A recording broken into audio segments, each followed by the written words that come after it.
அப்ப திருவொலி வரிகள் இருந்தும் உலகியல் ஆன்மீக தாக்கங்களை கொண்ட இசைக்கு அமைக்கப்பட்ட பாடல்களை உள்ளடக்கியதுதான் இந்த மூன்றாவது வகை. மீட்புக்கு தேவைப்படும் நிலைகளில் ஒலி என்பது அதனுடன் இணைந்த வரிகளை தாண்டி நம் மீட்பை கொடுக்கவும் கெடுக்கவும் சக்தி வாய்ந்தது. பாருங்க, நம் மீட்பை கொடுக்கிறதுக்கும் சக்தி இருக்குதான், கெடுக்கிறதுக்கும் சக்தி இருக்குதான். எதுக்கு? இந்த சவுண்ட், ஒலிக்கு. அதாவது இசை குறித்து கவனமாக இல்லாமல் பாடும் பொழுது அந்த பாடல்களை கடவுள் பார்க்காமல் இறைச்சலிடம் ஒளியாக பார்க்கிறார் அப்படின்னு சொல்றார் திருவியாசி. அதாவது இதை குறித்து கவனமாக இல்லாமல், எதை குறித்து? இந்த ஒளி நம்மை மீட்கவும் முடியும், கெடுக்கவும் முடியும் என்பதை குறித்து, எந்த ஒளியை நாம் பயன்படுத்திக்கிறோம் என்பதை குறித்து கவனமாக இல்லாமல் நாம் பாடும்பொழுது, அதான் இப்ப நடக்குது உலகத்துல. இந்த கவனம் தான் இல்ல, இந்த கவன சிதறல். ஏதோ பாடிட்டு போ அப்படின்னு நினைக்க கூடாது. யாரு? மினிஸ்டர்ஸ், அந்த செலப்ரண்ட்னு சொல்றோம் இல்லையா? அதாவது அந்த திருப்பலியை ஒப்பு கொடுக்கும் அந்த குருவோ ஆயரோ அந்த திருப்பலியில் பாடப்படும் பாடல்கள் குறித்து கவனக்குறைவாக இருக்கக்கூடாது அப்படின்னு சொல்றார். கவனமாக இருக்க வேண்டும். என்ன கவனம்?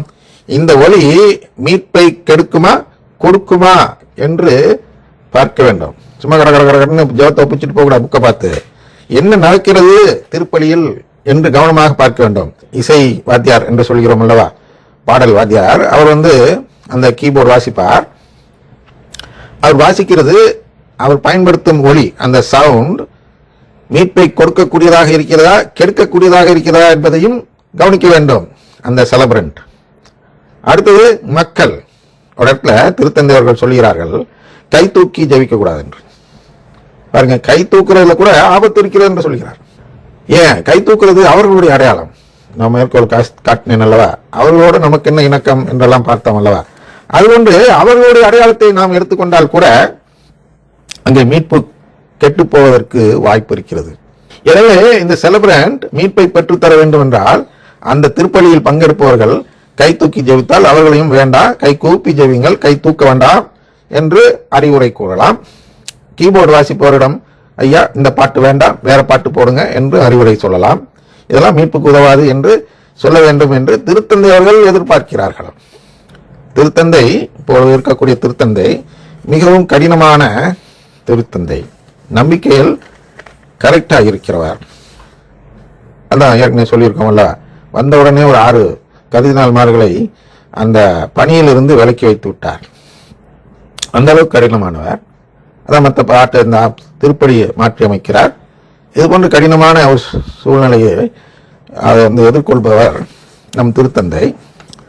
எனவே நம் திருத்தந்தை சொல்வதை நாம் கேட்க வேண்டும். கேட்கவில்லை என்றால் அவர் கடினமான ஆக்ஷன் கூட எடுப்பார். எனவே இந்த பாடல் ஆசிரியர்கள், அதாவது கீபோர்டு ஆசிரியர்கள் அப்படின்னு வச்சுக்கோமா, கீபோர்டு வாத்தியார்கள் இருக்கிறார்கள் அல்லவா, அந்த வாசிப்பவர்கள், அவர்கள் விரைவில் திருத்தந்தையால் கூட நீக்கப்படலாம். எதனால்? ஏன்னா ஆயர்மார்களும் குருமார்களும் அந்த இதில் கவனமாக இல்லை. ஒளியை குறித்து கவனமாக இல்லாவிட்டால் நேரடியாக அவர் கூட விலக்கி விடுவார். அந்த அளவுக்கு கடினமானவராக நம் திருத்தந்தை, கடினமானவர்னா நம்பிக்கையில் கடினமானவராக, தூய நம்பிக்கை, அவருடைய வார்த்தையில் சொல்ல வேண்டும் என்றால் உண்மையான நம்பிக்கையில் மிகவும் கடினமாக இருப்பார். ஸ்ட்ரிக்ட் என்று சொல்லுவோம் அல்லவா, அப்படின்னா அப்படித்தான் அப்படின்னு சொல்லக்கூடிய நிலைப்பாடு எடுக்கக்கூடியவர் தான் இன்றைய திருத்தந்தை. இதற்கு முன்பு இருந்த திருத்தந்தையெல்லாம் அந்த நிலைப்பாடு எடுத்து நாம் பார்த்தது இல்லை, கேள்விப்பட்டது கூட இல்லை. இந்த அதாவது நிலைப்பாடு என்னன்னா, அவங்க எல்லாம் எப்படி நிலைப்பாடு எடுப்பாங்கன்னா, ஒரு குழு அமைப்பார்கள், அந்த குழுவை முடிவெடுக்க சொல்லி அந்த முடிவை தான் தங்களுடைய முடிவாக அறிவிப்பார்கள். கர்தினால் குழு தான் முக்காசி அதை முடிவு எடுப்பார்கள். ஆனால் இந்த தந்தை அதெல்லாம் இல்லை, நேரடியாக இவரே எழுதுவார், இவரே முடிவெடுப்பார், மற்ற கர்தினால்களிடம் இதை சொல்லிவிடுவார், இதுதான் அப்படின்னு. அப்ப மற்றவர்கள் முயற்சி செய்தால் கூட கேட்பார். ஆனால் அவருடைய உண்மை என்று அவர் நம்பியிருக்கக்கூடிய உண்மைக்கு இணக்கமாக ஒரு கர்தினால் சொன்னால் கேட்பார்.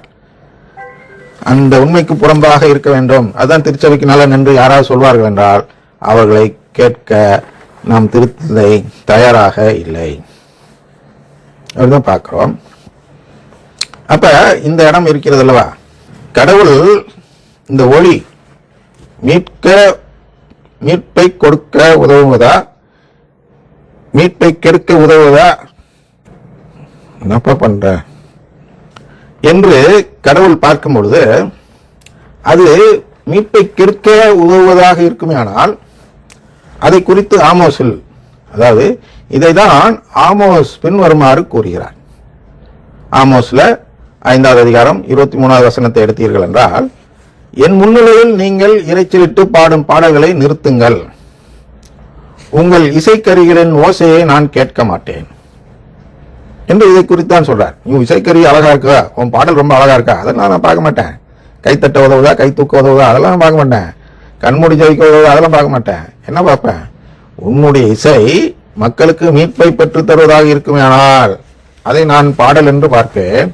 அப்படி இல்லை என்றால் வெறும் இரைச்சல், சவுண்ட் என்று பார்ப்பேன். அடுத்த நாளை பார்ப்போம்.